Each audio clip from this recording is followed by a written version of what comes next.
네, 육회 모의고사 풀이지 정리해 보도록 하겠습니다. 일단 그 문법에선 전치사와 접속사 부분을 봤는데요. 전치사 부분에서는 게이의 용법에 대해서 살펴봤어요. 그래서 이 게이가 제이쇼對象을 나타낼 때 어떨 때 부사어를 쓰고 어떨 때 보어를 쓰는가라는 부분을 살펴봤었죠. 그래서 요거는 이 동사가 가지는 어휘 특징하고 밀접하게 관련이 되어 있다.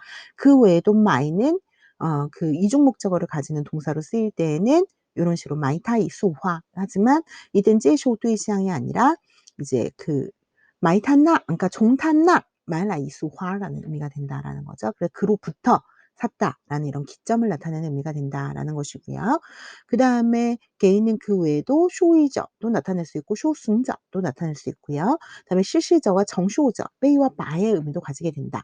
그리고 시앙과 같이 쓰일 수 있는 경우, 시앙과 대체해서 쓰일 수 있는 경우는 뭐 게이타 쇼이쇼, 시앙타 쇼이쇼 이런 거 가능한데表示 感谢 이런 감사의 대상을 나타낼 때는 시앙만 가능하다라는 거죠. 그다음에 이제 종리자에는 우리나라 말에는 다 뭐뭐에서로 이제 해석이 되지만 총은 기점을 나타내고 리는 간격을 나타내고 짜이는 존재를 나타낸다는 거죠. 그래서 단독으로 거리의 간격을 나타내거나 시간의 간격을 나타낼 때는 리를 사용을 하고요. 총이 간격을 나타내려면 반드시 종 A 到B의 형태로 쓰여야 한다. 그리고 짜이는 그 장소에서 뭐뭐 하다의 의미이고 그 장소로부터 출발했다라는 의미일 땐 총을 사용을 해야 한다. 그다음에 뚜이 윗구한 위에 이제 용법 차이를 설명을 할 때요. 뚜이랑 뚜이 위는 의미상으로는 뭐뭇에 대해서 공통적으로 나타낼 수 있는데 뚜이가 능원 동사나 부사의 앞뒤에 쓰일 수 있는데 반해서 뚜에위는 뒤에는 쓰일 수가 없다라는 거죠. 주어의 앞뒤만 가능하다. 그다음에 꼬아니와 뚜에위의 용법을 비교를 할 때 뚜에위는 뭐에 대한 태도, 이것에 대해서 어떠한 태도를 가지다. 그래서 뒤에 보통 주관적인 서술이 오게 되고요. 꼬아니 같은 경우는 이것과 관련해서 어떠한 이야기가 있다. 이런 식으로 객관적인 서술이 오게 된다라는 거죠. 시앙차오왕은 다 우리말에서는 뭐뭇을 향해라는 뜻을 가지고 있는데 자오나 시앙 뒤에는 어떤 사람을 나타내는 대상이 올 수 있는데 반해서 왕은 그럴 수가 없다. 그리고 행선지, 목적지를 나타내는 용법이 있다라는 거죠. 그리고 접속사의 용법 중에서는 흐어 같은 경우에는 명사성 성분만 연결할 수 있고 수로성 성분은 연결할 수 없다라는 거죠. 그래서 很认真,很热情 같은 경우에는 이렇게 또하오로 연결을 해 줘야 되고요. 후어자도 또는 하이시도 또는 선택의 관계를 나타내지만 하이시는 주로 의문문에 후어자는 진술문에만 쓰일 수 있다. 그래서 이건 의문문이기 때문에 하이시를 사용을 해야 된다.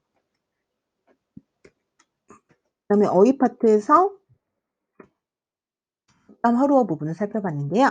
즈마카이화 하면은 참깨가 한 마디씩 자란다 그랬죠. 그래서 제이제까오 나날이 더 이제 발전하다라는 의미를 나타내게 되고요. 차후리 쭈지어즈 하게 되면은 내가 입이 있어도 말하지 못하다 따오부출라이라는 뜻, 쇼부출라이라는 의미를 갖게 되고요. 그다음에 나후보카이 티나후 하면은 비에 딜러 이야기를 꺼내지 말아라라는 뜻이 되고 그다음에 나귀를 타고 대본을 본다라고 하는 건 저저치야 두고 보자라는 거고 대나무로 된 바구니로 물을 깃는다는 것은 얻은 게 아무것도 없다. 이창콩이라는 의미다. 그다음에 교과교육학에서 이제 듣기의 방식에는 찡팅과 판팅이 있는데 판팅은 대략적인 뭐 중심 내용, 주제 요런 것만 파악하는 거고 찡팅은 그 주제 파악뿐만 아니라 세세한 어떤 정보까지 하나하나 다 파악하는 것을 이야기를 한다. 근데 듣기에도 찡두, 판두의 방식이 있다라는 거죠. 그리고 듣기 수업을 설계해 가지고 이거 같은 경우는 관용어. 그래서 요량시아즈 하면 真有本事라는 의미고 카이에차오 같은 경우에는 밤 늦게까지 공부하다 일하다라는 뜻이고 펑띵즈라고 하면 거절당하다라는 뜻이고 메이시 하면 메이요 시왕이라는 의미예요. 그래서 이런 관용어의 의미를 알아야 이 정답을 맞출 수 있는 그러한 그 듣기 평가의 설계가 되겠죠. 그다음에 계속해서 어학개론 파트에서 응변 파트 중에 변조를 살펴봤어요. 그래서 삼성 같은 경우에는 다른 삼성 앞에서는 이성으로 변하고 그다음에 비삼성 글자 1, 2, 사성 앞에서는 반삼성이 되고 경성 앞에서도 일반적으로 반삼성이 되는데 삼성 연성 변화 후에 경성이 된 경우에는 반삼성이 아니라 이성으로 변한다라는 거죠. 그리고 사성 연달아 오면 앞에 있는 사성은 하강음 반만 발음하는 반사성이 된다라는 거고 이 같은 경우에는 뒤에 쓰이거나 서술을 나타낼 때는 변조가 나타나지 않는다. 그리고 이나 뿌는 공통적으로 1, 2, 3성 앞에선 사성이 되고 사성 앞에서만 이성으로 변한다. 그리고 동사 사이에 오게 되면 경성이 된다라는 거죠. 그리고 경성의 기능은 우리가 의미만 구별할 수도 있고 품사까지 구별할 수도 있고 구족도 구별을 할 수가 있다라는 거죠. 그래서 똥시 같은 경우에는 똥시 원래 성조대로 읽으면은 방향, 똥시 경성으로 읽으면 물건, 띠다오 원래 성조대로 읽으면 지하 갱도 그래서 얘는 명사가 되고 띠다오 형용사가 돼서 본토 밖에서 얘는 품사까지 구별한다. 지앙칠라이 원래 성조대로 읽으면 동목구조 시앙칠라이 경성으로 읽으면 동보구조가 돼서 각각 일어나고 싶다, 기억이 나다라는 의미가 된다. 고대 문학에서 상수 전원시파와 변세시파의 비교는 매우 중요하다라는 거죠. 그래서 각각의 형성 배경, 주제, 품격, 그다음에 시험 문제에서 작품을 주고 그 작품에 대한 주제 분석을 통해서 이 창작 경향을 비교하는 문제가 나올 가능성이 많기 때문에 각각의 대표 작가의 대표 작품 몇 개씩은 좀 대비를 해 두시는 게 중요하다라는 거죠. 그리고 산수전원시파의 대표 품격은 칭신찌란 아니면 딴윈신시 변세시파는 칸카이贝리 아니면은 뭐 시용호이 농위 이런 그것들이 대표적인 품격이 되겠다. 그리고 백거이는 자신의 시를 이제 풍유, 한적, 감상, 장률 네 가지로 나누었는데요.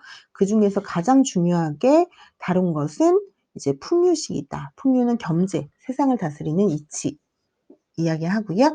그다음에 이제 백거이가 신학운동 제창하면서 했던 그런 그 인용구도 잘 기억을 해 두셔야 되겠어요. 그래서 이 시를 짓는 가장 중요한 목적을 의 쥔尔주어 임금을 위해서 짓는다. 그러니까 임금에게 잘못된 것을 알리고 민의를 전달하기 위해서 시를 짓는다라고 이야기를 했다라는 거죠.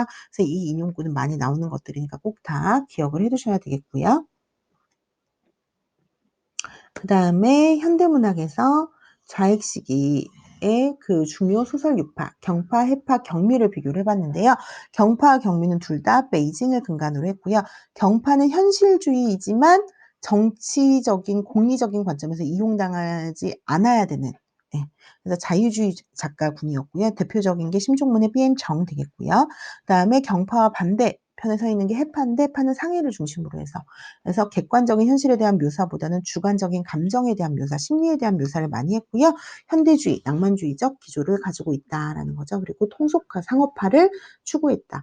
그다음에 경미는 문학 유파라기보다는 일종의 품격이라고 볼 수 있고요. 노사를 중심으로 해서 북경의 여러 가지 이제 인문 특징이나 언어적인 표현 요런 것들을 반영한 소설을 이야기를 한다. 그래서 여기 비엔청, 로토, 시앙즈, 메이위지 씨는 독해로도 나왔던 지문들인데요. 또 나올 가능성이 되게 많아요. 그래서 이 작품 독해로도 같이 봐두시면 좋겠습니다. 네. 이것으로 해설 강의를 프레지 정리를 마치도록 하겠습니다.